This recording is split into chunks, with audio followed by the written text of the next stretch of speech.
Today we're going to be talking about creating a date code on the Sneed Titan series. From the main screen, we're going to access the message editor. If you needed to update or edit a message, you can go to your manage file and select the file and then choose edit.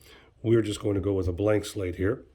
So we're going to do two types of dates: a production date, in other words, the current date that everything is being produced, and an expiration date. We're going to offset the amount of time for an expiration date to be printed. So the first thing that we're going to do is put in the text information, your produced and your best by, to identify what those dates will do. So now I'm going to select text. We've got the text input here. We'll click on edit and then empty to clear it out. And we're just going to do PR for produced. Click on finish. That's going to default to a size of 150 and our standard font style of Simsun. I'm actually going to reduce this by holding this down.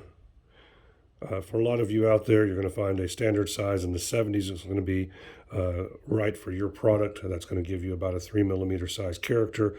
For these purposes, I'm going to leave it a little bit larger at 90. So we're going to click on the font here, and we're going to change this to Arial. That's one of our more common font choices. Now let's go ahead and do the best by. For that, we're just going to type in there BB. Okay. Click on finish. Now we'll need to reduce that size. As you can see, if we just select it, we have a numerical keypad. We can just type in 90 and then click on close. We'll need to make those the same font. And for this, we can just drag and drop.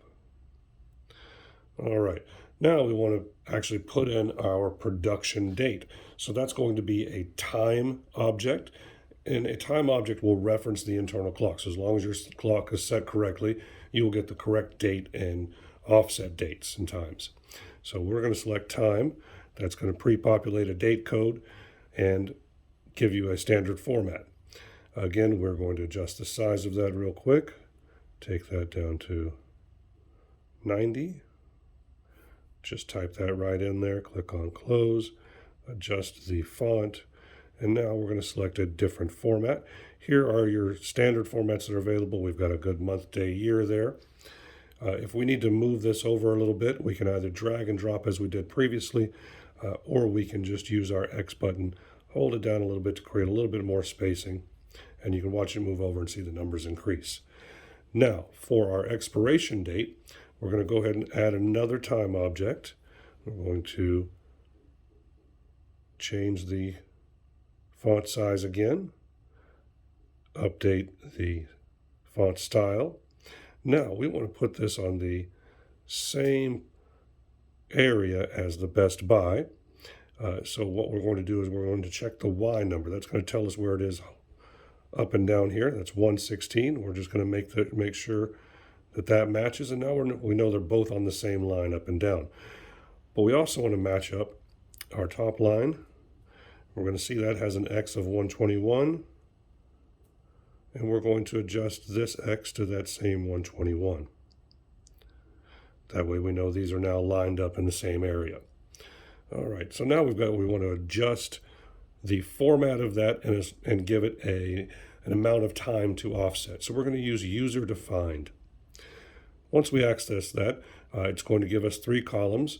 The first column is your type, year, month, day, hours, minutes, and seconds. Your suffix or punctuation that you use in between each piece of information, and the order in which that information appears. We're just doing an expiration date. So the first thing we're going to do is get rid of the time. We're going to do that down here just by selecting cancel. All right, you can see that that's gone now. Now we want to reorder things. So we're actually going to make the year last. So we'll just increase that to 3.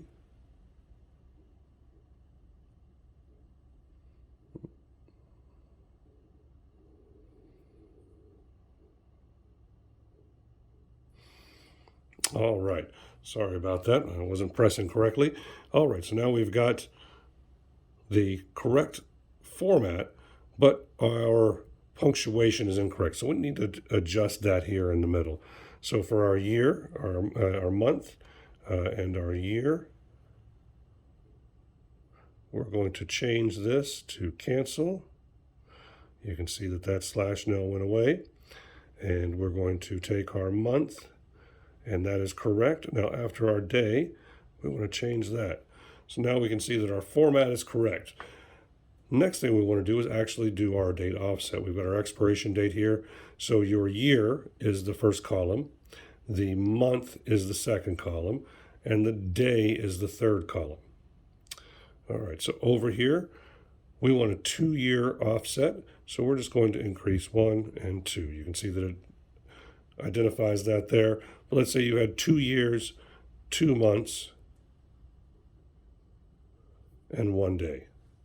So we've adjusted all those, and it gives you a readout of what that should look like. We're going to click OK, and now that information is there. If we like everything that it looks that we've got there, we're just going to click on Save, give it a name, click OK. From there, if we wish to now load that file for printing, we just go to Manage File, select the one we just created. It gives us a preview.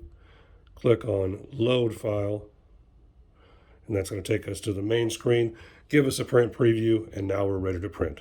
If you have any questions or need further assistance, we've got more videos, or give us a call, 833-926-3464. Thanks for using Sneed Coding.